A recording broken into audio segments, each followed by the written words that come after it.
A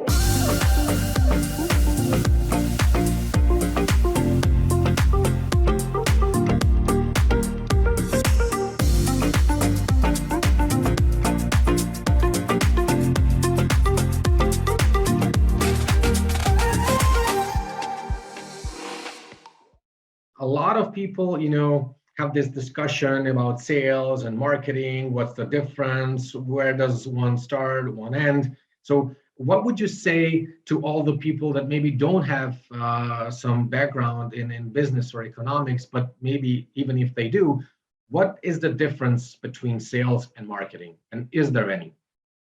Well, it's a very good question. Oftentimes, even executives and managers working in companies, they ask me, what's the difference?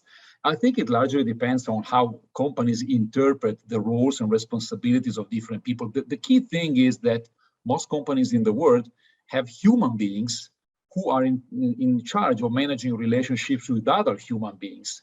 So whenever this interaction is not mediated fully by technology or by other communication tools, whenever we have interpersonal relationships between a buyer and the seller, then we have selling.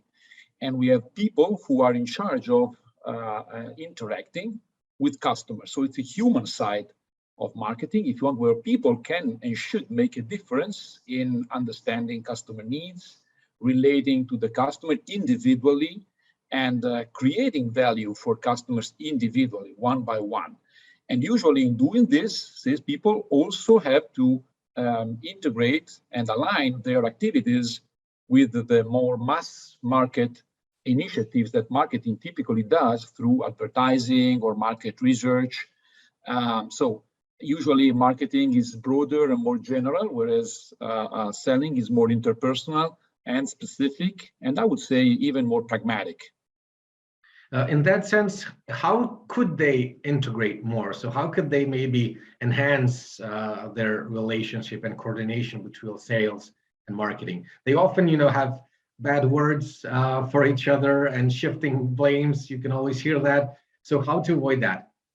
I think, first of all, there's a lot of stereotyping and prejudice in a sense. So how do you fight this? The first thing is what most companies do is they try to put people in their colleagues' shoes. And they do this, for example, through job rotation. Many companies, when they hire someone who's willing to work in marketing, for example, they let these people spend their first 6 months, 1 year in sales on the front line, directly interacting with customers.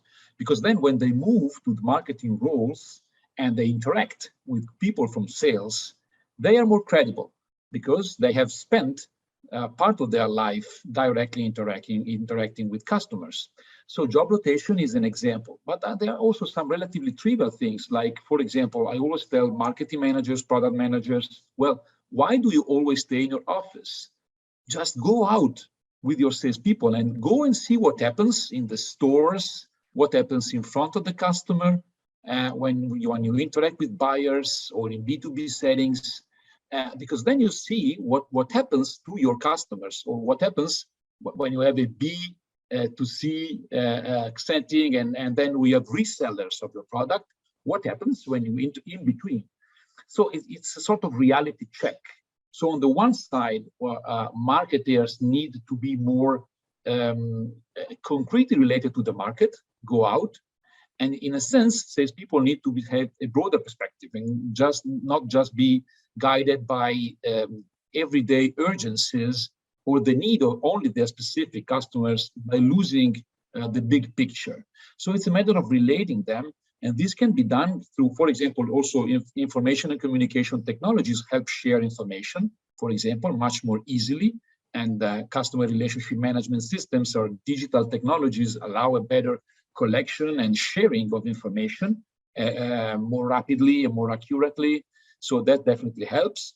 But then also some other things. For example, there's some fascinating studies showing that by simply sharing the physical space in the office, they talk to each other much more. And this informal communication helps a lot, creating the psychosocial context where they listen to each other and they genuinely want to understand and take the perspective of their colleagues, and then talking to them and helping them when needed.